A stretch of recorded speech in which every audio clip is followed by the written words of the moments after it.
December 1941. Smoke still hung over Pearl Harbor.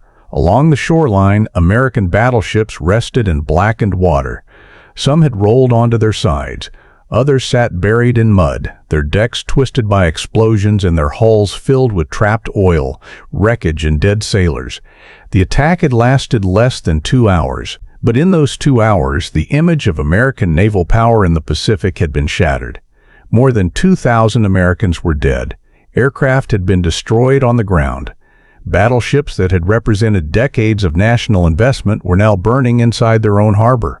And somewhere in Washington, a question had to be answered immediately. Who would take command of what remained? It sounded like a promotion.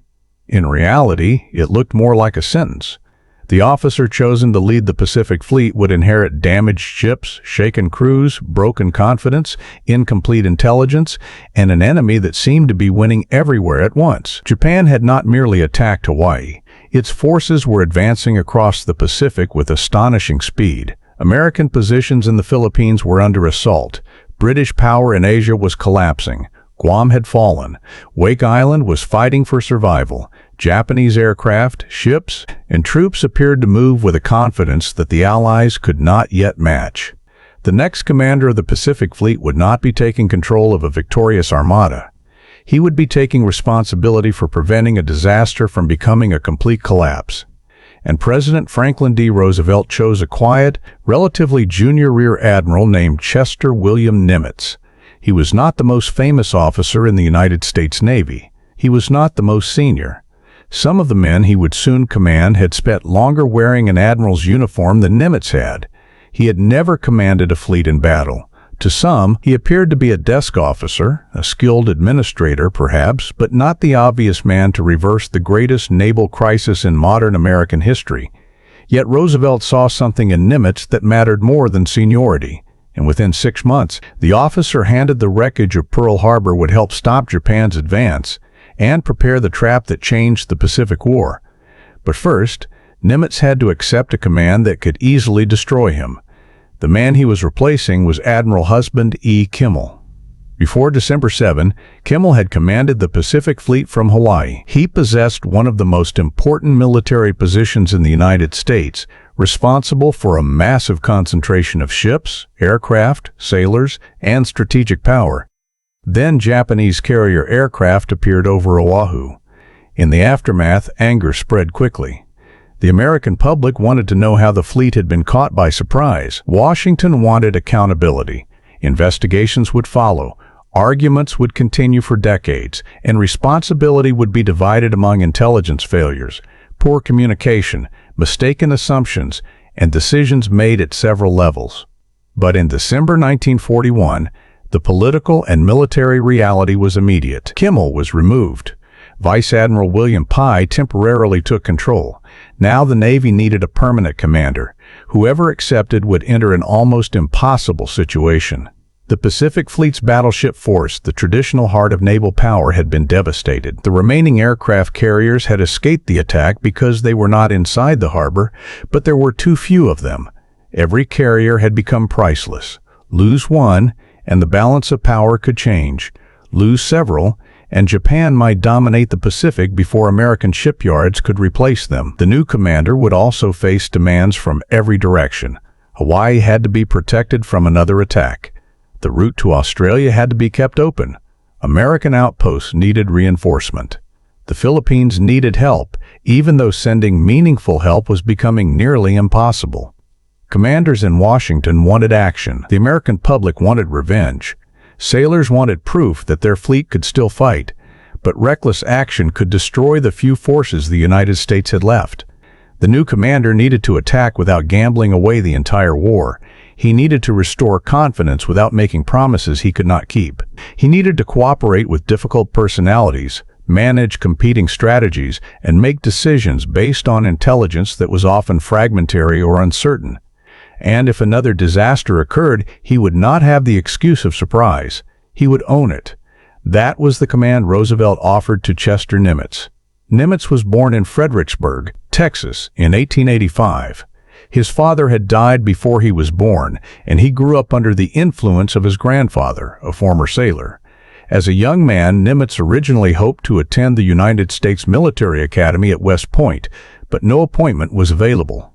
A place at the Naval Academy was, so he entered Annapolis and began a career in a service that was still being transformed by modern technology. Early in that career, Nimitz experienced a failure that could have ended his future. In 1907, while commanding the destroyer USS Decatur, he ran the ship aground in the Philippines. He was court-martialed and reprimanded. For a young naval officer, grounding a ship was no small mistake. It could permanently damage a reputation. But Nimitz survived it. More importantly, he learned from it. That experience may have contributed to one of the qualities that later defined his leadership. He understood that capable officers could make mistakes without becoming useless. He did not believe every failure required public humiliation or permanent destruction. Nimitz moved into submarines when submarines were still viewed with suspicion by many traditional naval officers. They were cramped, mechanically unreliable, uncomfortable, and dangerous. He learned diesel technology, engineering, logistics, and the practical difficulties of maintaining machines far from home. Later, he worked in personnel administration and planning. These assignments did not make him famous, but they prepared him for the kind of war the Pacific would become, a conflict of fuel, distance, repair facilities, replacement crews, intelligence, submarines, aircraft, and industrial endurance. Nimitz understood ships. He also understood people. By 1941, he was serving in Washington as chief of the Bureau of Navigation, the organization responsible for Navy personnel. It was a vital position, but not the sort of command that created a public hero. Then Pearl Harbor was attacked. According to the often repeated account, Roosevelt instructed Secretary of the Navy Frank Knox to tell Nimitz to go to Pearl Harbor and remain there until the war was won. Whether remembered in exactly those words or polished by later retelling, the meaning was unmistakable. This would not be a temporary assignment. Roosevelt was handing Nimitz responsibility for rebuilding American naval power in the Pacific and carrying the war back toward Japan. The decision bypassed more senior officers. That alone created risk. Navies are institutions shaped by rank, tradition, and seniority. Promoting one officer over others can create resentment, especially during a national emergency. But Roosevelt was familiar with the Navy. He had served as Assistant Secretary of the Navy years earlier and remained deeply interested in naval affairs. He did not merely need the oldest available admiral, he needed someone emotionally steady. Nimitz was calm without appearing weak. He listened before speaking. He was not easily provoked. He did not need to dominate every conversation. And most importantly, he did not arrive in Hawaii looking for men to blame. That mattered because Pearl Harbor was filled with anger, grief, embarrassment, and fear. Officers wondered whether their careers were finished. Sailors had watched friends die inside sinking ships. Rumors of another Japanese attack spread through the islands. Defenses were being improvised. Buildings were blacked out. Barbed wire appeared along beaches. Men scanned the horizon expecting enemy ships to emerge at any moment. A commander who arrived shouting accusations could have deepened the paralysis. Nimitz took a different approach. He studied what remained. And what remained was more significant than the smoking harbor suggested. The fuel storage tanks had survived. The repair facilities had survived. The submarine base had survived. Most importantly, the American aircraft carriers had survived. The battleships were damaged, but Pearl Harbor itself was not useless. It could still function as the forward base from which the United States rebuilt and fought back. Nimitz understood that the attack had been devastating, but it had not destroyed the Pacific Fleet's ability to recover. On December 31, 1941, he formally assumed command. The ceremony itself reflected the scale of the disaster. Under normal circumstances, such a transfer might have taken place aboard a great battleship, the visible symbol of fleet authority. But the battleships at Pearl Harbor had been sunk or damaged. Nimitz instead took command at the submarine base, with a ceremony held beside the harbor that still carried the scars of the attack. There was no grand display of triumph. There could not be. The fleet had been wounded. The enemy was advancing. And Nimitz's first task was not to promise an easy victory. It was to make the men around him believe the war was still winnable. He began by preserving continuity. Nimitz did not remove every officer associated with the previous command. He retained capable people and resisted the temptation to cleanse the organization simply to demonstrate that a new era had begun. One of his most important decisions involved intelligence. At Pearl Harbor, Commander Joseph Rochefort and his team were working to understand Japanese naval communications. Their work was technical, exhausting, and uncertain. Codebreakers rarely produced perfect answers. They assembled fragments. They studied patterns, call signs, message traffic, and operational habits.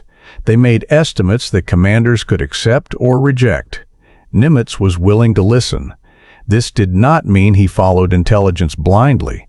It meant he understood that in a war spread across millions of square miles of ocean, information could be as powerful as a battleship. At the same time, he had to decide how aggressively to use his carriers. The United States could not yet challenge Japan in a massive fleet battle on equal terms, so Nimitz approved limited carrier raids against Japanese-held islands. These operations caused relatively little strategic damage compared with later battles, but they served another purpose. American sailors and pilots needed experience. The public needed evidence of resistance. Japan needed to understand that the Pacific Fleet had not disappeared.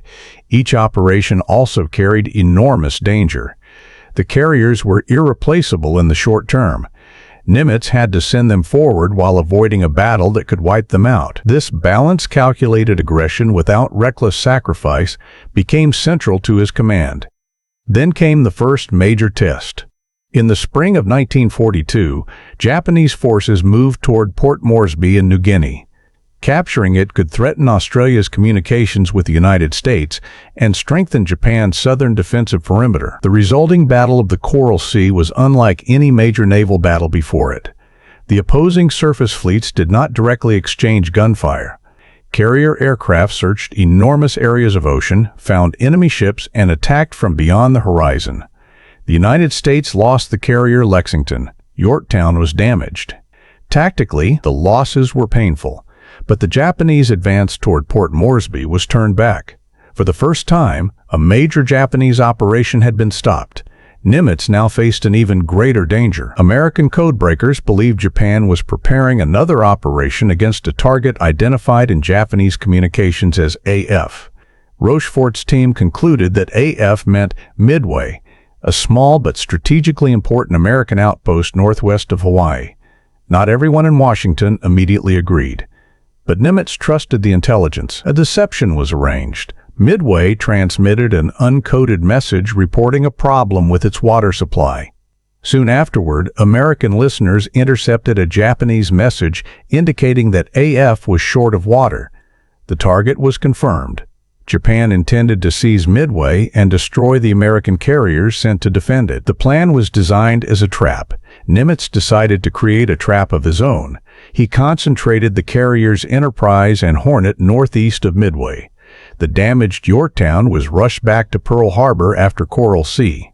Initial estimates suggested that repairs could require months. Nimitz did not have months. Repair crews worked around the clock. Yorktown returned to sea in days. This was the war. Nimitz understood, not simply admirals moving symbols across maps, but engineers, mechanics, intelligence officers, pilots, sailors, and dock workers combining their efforts at the precise moment they were needed. On June 4, 1942, American aircraft found the Japanese carrier force. The attacks were confused, costly, and at times disastrous. American torpedo squadrons flew into intense fire and suffered terrible losses. But their attacks helped disrupt the Japanese carriers' defenses and kept Japanese fighter aircraft at low altitude. Then, American dive bombers arrived. Within minutes, 3 Japanese carriers were burning. A 4th was destroyed later. Japan lost Akagi, Kaga, Soryu, and Hiryu, 4 carriers that had participated in the attack on Pearl Harbor. The United States lost Yorktown, but the strategic result was decisive. The Japanese carrier force had suffered damage it could never fully replace. Experienced pilots, aircrews, and deck personnel were lost along with the ships. 6 months after Pearl Harbor, the Pacific Fleet was no longer simply trying to survive. It had broken the momentum of Japan's advance. Nimitz had not done it alone. No commander does. The victory depended on intelligence, repair crews, courageous airmen, submarine patrols, Midway's defenders, and decisions made by commanders at sea. But Nimitz had created the conditions. He had trusted the codebreakers. He had risked the repaired Yorktown. He had positioned his carriers before Japan realized the Americans understood the plan. And he had remained calm while making a decision that could have ended his command if it failed. That was why Roosevelt's choice mattered. Nimitz did not look like the dramatic answer to Pearl Harbor. He did not arrive with theatrical speeches or promises of immediate revenge. He arrived with patience. He preserved the people the Navy still needed. He listened to intelligence officers others might have ignored. He accepted calculated risks, and he refused to confuse anger with strategy. The command he inherited contained wrecked ships, grieving sailors, and the possibility of another national catastrophe. By the end of the war, Nimitz would command an immense Allied advance across the Pacific.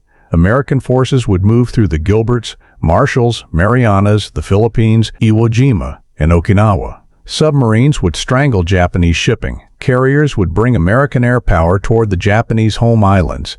And on September 2, 1945, Chester Nimitz would stand aboard USS Missouri in Tokyo Bay and sign the document recording Japan's surrender. But the path to Tokyo did not begin with the surrender ceremony. It began beside the wreckage at Pearl Harbor. It began when the Pacific looked almost impossible to hold. It began when Roosevelt passed over more senior officers and selected a quiet admiral whom some considered better suited to administration than combat. The position looked like the most dangerous command in the United States Navy. A fleet had been shattered. An enemy appeared unstoppable. Another defeat could have changed the entire war. Roosevelt handed that command to Chester Nimitz. And Nimitz turned a damaged fleet into the force that carried the war across the Pacific.